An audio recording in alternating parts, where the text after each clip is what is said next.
तर अनेक मुलं आहेत, काही मंडळी आहेत तुमच्याशी जोडलेली. त्यांना विरोधकांकडून अनेक धमक्या येतात. अनेक त्यांना त्या ठिकाणी दमदाटी केली जाते, की तुम्ही कुशल नानासोबत जाऊ नका. म्हणजे हा काय प्रकार आहे? याच्याकडे कसं बघता तुम्ही? काय सांगाल?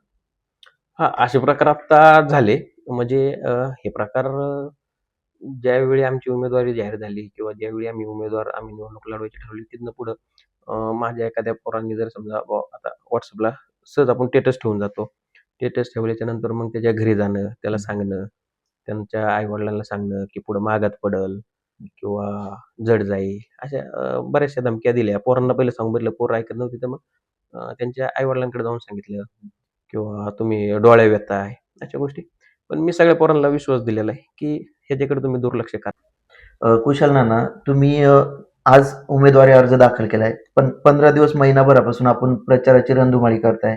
म्हणजे प्रत्येक वस्तीवरती जाऊन लोकांना भेटताय. सर्वांच्या प्रतिक्रिया जाणून घेताय. सगळ्यांना मतदान रूपी आशीर्वाद मागताय. एकंदरीत तुम्ही त्यांना काय सांगता आणि त्यांची उत्तरं तुम्हाला काय येतात? आता तुम्ही जसे म्हणले, की 15 दिवसापासनं तुम्ही जनतेमध्ये जाताय किंवा काय, तर मी कमीत कमी एक 6-7 महिने झाले जनतेमध्ये मी जातो. आणि जनतेचा जर मला प्रतिसाद बघितला, तर मी गाव भेटीसाठी जरी गेलो, तर तिथं अक्षरशः विजयी रॅली आत्तापर्यंत ज्या उमेदवारांची निघत नाही, अशा पद्धतीने मला तिथं प्रतिसाद मिळतोय. आम्ही त्यांच्या संग गेल्याच्या नंतरून ज्यावेळी चर्चा केली, त्यावेळी त्यांच्या संग मी मिसळून राहिलो. तर त्यांना कधी असं वाटलं नाही, की हा मुलगा म्हणजे एक उमेदवार आहे किंवा हा मुलगा असा उमेदवारासारखा आपल्या संग वागतोय किंवा बाबा त्यांना एक आपलंपणा वाटलं, की बाबा अरे हा तर आपल्यातलाच पोरगा आहे. आपण याला कुठलं काम सांगितलं तरी ते काम होऊ शकतं. हे त्यांना लगेच कनेक्ट झालं त्या गोष्टी. आणि ह्यानी मग वयस्कर लोकं असतील, युवा पोरं असतील, महिला असतील. महिलांचा तर किती प्रतिसाद आहे. आज महिलांनी पहिली निवडणूक अशी असेल ही माझी, की ती महिलांनी हातात घेतलेली आहे, की प्रत्येक महिलेने ठरवलेलं आहे, की आमचं मत आम्ही कुशल नानाला देणार आहे. आणि ते एक अटॅचमेंट झालं. ते आमचं एक घरच्या घरात बॉन्डिंग झालं सगळ्या जनतेसंग. आणि त्यांना असं वाटतंय किंवा माझ्याकडे बघून असं वाटत असेल त्यांना, की बाबा हा पोरगा काहीतरी करू शकतो. म्हणून आज प्रतिसाद मला चांगला भेटतोय. आणि तुम्ही बघितलं तर प्रत्येकाच्या तोंडामध्ये आज कुशल नाना हेच नाव आहे. बरोबर. प्रत्येक लहानापासून मोठ्यापर्यंत कुशाल नाना हेच नाव आहे. आपण जसं नामोल्लेख केलाय. बरं, एवढी लोकप्रियता मिळण्यामागचं कारण काय? नेमकं अनेकही उमेदवार आहेत, अनेकही राजकीय क्षेत्रामध्ये मातब्बर मंडळी आहे. मग तुमच्या मागे एवढा मॉब कसा? म्हणजे एवढी युवा पिढी तुम्हाला कशी जोडल्या गेली? पहिल्यापासनं माझा स्वभाव जर बघितला तुम्ही, तर बारीक मुलगा असेल तरी त्याच्या संग हसून खेळून राहणार. म्हणजे प्रत्येक वयस्कर असेल तर त्यांच्या संग तसं म्हणजे माझे जर मित्र बघितले तर तुम्ही 60-65 वयाचा पण मित्र आहे आणि 7-8 वर्षाची पोरं सुद्धा माझे मित्र आहेत. बारकी-बारकी मुलं असतात ती आवडीने आपल्याकडे येतात. आणि आपला स्वभाव कधी आहे म्हणजे त्यांना असं वाटलं नाही, की हा नेता किंवा पुढारी किंवा हा उमेदवार म्हणून ते माझ्याकडे बघतच नाही. ज्या महिला आहेत त्यांना वाटतं अरे आता आपला मुलगाच आहे किंवा हा तर आपला भाऊ आहे. अशा ह्यानी ते हे झालं आणि वयस्कर लोकांमध्ये गेलं तरी आमची चेष्टा मस्करी चालते. मग त्यांना ते घरातलं नातं आमचं तयार झालेलं आहे. त्यामुळं तो प्रतिसाद मिळत गेला आणि तुम्ही आत्ताच्या ह्यात बघितलं आता मी 2 दिवसापूर्वी गावभेट दौऱ्यासाठी गेलो होतो आष्टापूरमध्ये हं. आणि आष्टापूरमधनं आमचा गावभेट दौरा कमीत कमी काहीतरी माझ्या अंदाजे 10-10:30 वाजेपर्यंत चालला आणि त्या अष्टापूरमधलंच आयला मग ते वस्तीचं आता नाव नाही सांगता येणार. खोप वस्ती का काहीतरी असं एक्स-वाय-झेड. तर तिथं एके महिलेने जी आत्ता माझी फोटो सगळीकडे व्हायरल होतोय. टोपीचा फोटो तो फोटो जो व्हायरल होता आता सगळीकडे. सेम डिक्टो तशीच्या तशी रांगोळी काढली होती आणि त्यांची एक अपेक्षा होती, की कुशाल नानांनी आमची यायची आणि ती रांगोळी फक्त बघायची. रात्री मला त्या घरी जायला 12:30 वाजले. 12:30 वाजले तरी सुद्धा तिथले घरातले जे काही सगळे मंडळी होती ती जागी होती आणि आम्ही 10-15 जण त्यावेळी प्रचार करून गेल्याच्या नंतर 10-15 जणांचा रात्री 12 वाजता स्वयंपाक करून आम्हाला बेसन भाकर खायला घालून त्यांनी ती रांगोळी दाखवली आणि त्या आमच्या गप्पा झाल्या. आणि त्यानंतरून मग त्यांनी आम्हाला हे केलं, की म्हणजे ते रात्री 12 वाजेपर्यंत आमच्यासाठी थांबले होते. मग ते असं कुठेतरी आपल्या मनाला असं आपुलकी, लागून जातं जिव्हाळा आपुलकी लागतो. हां, की बाबा किती प्रेम करतात आहेत लोकं आपल्यासाठी आणि कोण आज बाबा थोडा उशीर झाला आपण 8-9च्या टायमिंगला गेलो तरी लोकं आज साधं म्हणजे झोपायच्या ह्याच्यात असतात आणि 12 वाजता आम्हाला 10-15 जणांना बेसन भाकर करून खायला घातलं. मी त्यांना ते असं प्रत्येक जण आता आपल्याकडे बघताना आपल्या घरातला एक सदस्य म्हणूनच बघायला लागलेला आहे. म्हणजे एकंदरीत आपण फिरताय सगळ्या गोष्टीत वाड्या वस्तीवरती लोक तुम्हाला एक परिवारातले सदस्य म्हणून तुम्हाला आपुलकीनं जवळ घेतात, बरोबर. एकंदरीतच आपण पाहतोय लोकप्रियता तुमची वाढताना दिसते. अनेक गावांमध्ये तुम्ही जाता प्रचारासाठी, मतदान रुपी आशीर्वाद मागण्यासाठी. एकंदरीत तो प्रचार नसून एक विजयाची रॅली असे आम्हाला दिसते ज्यावेळेस ग्राउंड रिपोर्ट आम्ही करतो. तर मला एक सांगा, एकापेक्षा एक मातब्बर मंडळी आहे. तुम्ही एक नवखे आहात राजकारणामध्ये. तुमच्यापेक्षाही काही उमेदवार जे राजकारणामध्ये आधीपासून सक्रिय आहेत, वर्षानुवर्षे पक्षाशी निगडीत आहेत. तर एकंदरीत तुम्ही याच्याकडे कसं पाहता? मतदारांना काय सांगता म्हणजे या संदर्भात? आजपर्यंत प्रत्येक युवा पोरांनी किंवा आतापर्यंत ह्याच्या आधीच्या जे काही निवडणुका झालेल्या आहेत, तर त्या निवडणुका ह्या सगळ्या मातब्बर लोकांनी निवडणुका लढवलेल्या आहेत.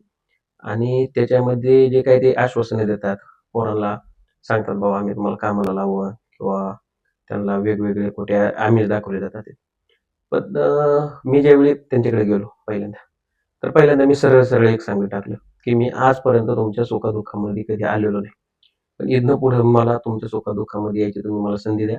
तुमची जी काही कामं म्हणजे रखडलेली जी काही कामं असतील, ती माझ्याकडनं हक्काने करून घ्या.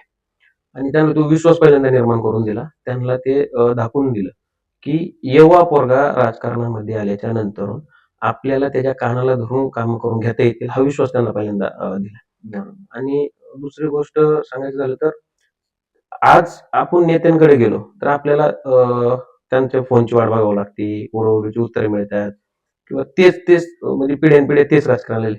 तर माझ्या माध्यमातून काय झालं, की त्यांचं फोन लावलं, काम झालं. त्यांचे कोणते छोटे-मोठे प्रॉब्लेम असतील, ते आज माझ्याकडे पडत नसताना ते सॉल्व्ह होतात आहेत. आणि जे प्रॉब्लेम चांगल्या-चांगल्यांकडनं सॉल्व्ह नेत्यांकडनं सॉल्व्ह होत नाही, ते माझ्याकडनं सहज सॉल्व्ह झालेत. मग ते विश्वास त्यांना पटत गेला आणि तशी ती जनता माझ्या मागं जुळत गेली सगळी. अगदी बरोबर. जसं की आपण पाहतोय, आता युवा पिढी तुमच्यासोबत जोडलेली आहे. मी वारंवार युवा पिढीचं नाव कारण घेतो. कारण तुम्ही एक युवा आहात आणि एक युवा नेतृत्व ज्यावेळेस समाजकारणात उतरतं, लोकांच्या अपेक्षा असतात, ज्या पूर्ण झालेल्या नसतात, ते तुमच्यामध्ये तडप आहे, की ती तुम्ही पूर्ण करणार. तर अनेक मुलं आहेत, काही मंडळी आहेत तुमच्याशी जोडलेली. त्यांना विरोधकांकडून अनेक धमक्या येतात. अनेक त्यांना त्या ठिकाणी दमदाटी केली जाते, की तुम्ही कुशल नानासोबत जाऊ नका. म्हणजे हा काय प्रकार आहे? याच्याकडे कसं बघता तुम्ही? काय सांगाल? हां, असे प्रकार आता झाले. म्हणजे हे प्रकार ज्यावेळी आमची उमेदवारी जाहीर झाली किंवा ज्यावेळी आम्ही निवडणूक लढवायची ठरवली, तिथनं पुढं माझ्या एखाद्या पोरांनी जर समजा आता WhatsAppला सहज आपण स्टेटस ठेवून जातो. स्टेटस ठेवल्याच्या नंतर मग त्याच्या घरी जाणं, त्याला सांगणं, त्यांच्या आई-वडिलांना सांगणं, की पुढं महागात पडेल किंवा जड जाईल. अशा बऱ्याचशा धमक्या दिल्या. पोरांना पहिलं सांगून बघितलं, पोरं ऐकत नव्हती, तर मग त्यांच्या आई-वडिलांकडे जाऊन सांगितलं किंवा तुम्ही डोळ्या व्यथाय, अशा गोष्टी. पण मी सगळ्या पोरांना विश्वास दिलेला आहे, की ह्याच्याकडे तुम्ही दुर्लक्ष करा. कारण की ज्यावेळी आपण जर समजा चांगलं विजन घेऊन जातो किंवा काय आणि हे प्रस्थापित राजकारणी हे असं कुठेतरी दमदाटी करणं किंवा आपलं जो आता वातावरण एवढं चांगलं झालेलं आहे त्याला कुठेतरी अ, खेळ बस म्हणजे नाही का एक काय म्हणतात त्याला म्हणजे कुठेतरी ते वातावरण आपलं टेम्पो कमी करण्याचा प्रयत्न ते करतात. आणि आम्ही त्याच्याकडे बघतोय आम्ही लक्ष पण देत नाही असल्या म्हणजे छोट्या-मोठ्या गोष्टींकडे लक्ष पण नाही देत. पोरांना सगळ्यांना म्हणजे जे काही आमचे आहेत त्यांना माझ्यावरती पूर्ण विश्वास आहे, की कुशाल नाना जर आपल्या बरोबर असेल, तर आपल्या केसाला धक्का लागणार नाही. त्यांना पूर्णपणे माहिती आहे. त्यामुळे ते देतात म्हणजे दम देतात ते, पण मुलं काही त्यांच्याकडे असं सीरियस घेत हे नाही. घेत नाही. आता काल माझ्या अंदाजे न्हावीमध्ये. न्हावीमध्ये असंच जे काही आपली मुलं काम करत आहेत, तर त्यांना सांगितलं, की तुम्ही थांबा. नका असं म्हणजे नाही का कुशाल नानाचा कशाला प्रचार करताय तुम्ही? जर आता निवडणुका होऊन जातील, पण ह्याच्यात कोणाचा ना कोणाचा तरी प्राण जाईल किंवा जीव जाईल अशा धमक्या देतात. मुलं सांगतात मला, तर आपण सांगतो ठीक आहे, बघू आपण काय होईल ते नाही का असं. आणि आम्ही यांच्याकडे दुर्लक्ष करतो आणि आमचं व्हिजनच कामाचं आहे. आणि एवढ्या खालच्या पातळीवरती जाऊन आपल्याला काही राजकारण करायचं नाही. त्यामुळे आपण सरळ मार्गी काम करतोय. ओके. नक्कीच जसं आपण या प्रकरणावरती सुद्धा उलगडा केलेला आहे, की एक तुमच्याकडे युवा पिढी जोडलेली आहे. त्यांच्या घर ते नाही ऐकत, त्यांच्या घरच्यांना दमदाटी केली जाते. नक्कीच राजकारणामध्ये वार-प्रतिवार, शाब्दिक राजकीय द्वेष असतो. पण या पातळीवरती जाणं तुम्ही सुद्धा टाळलेलं आहे. समोरचा जो करतोय तो त्यांनी पण थांबवायला पाहिजे. कारण त्यांच्या मनामध्ये एक धास्ती भरलेली असं जाणवते या माध्यमातून. कारण तुम्ही ज्यावेळेस प्रचाराला जाता, ते प्रचार नसून एक विजयाची रॅली त्यांना दिसते आणि कुठेतरी विरोधकांच्या मनामध्ये धास्ती भरलेली आहे. त्यामुळे असे कुठेतरी प्रकार घडतात, बरोबर. माझा अजून एक प्रश्न आहे तुम्हाला. एकंदरीत 15 दिवसांपूर्वी अ, थोड्या दिवसांपूर्वी आपल्याला महिला होम मिनिस्टर एक कार्यक्रम आयोजित केला होता. तर त्याच्यामध्ये असं कळालं की तो तुम्ही कॅन्सल केलाय. नेमकं कसं पाहता याच्या काही हां, अफवा आहे का? नेमकं काय सांगाल? म्हणजे जनतेपर्यंत ही गोष्ट पोहोचायला पाहिजे त्या माध्यमातून कसं? हां. आता तो जो कार्यक्रम होता, तो वाढदिवसानिमित्त होता आणि आचारसंहिता लागलेली होती आता. आणि आचारसंहितेमध्ये शासकीय जागेमध्ये असा कोणता कार्यक्रम घेता येत नाही, पहिली गोष्ट.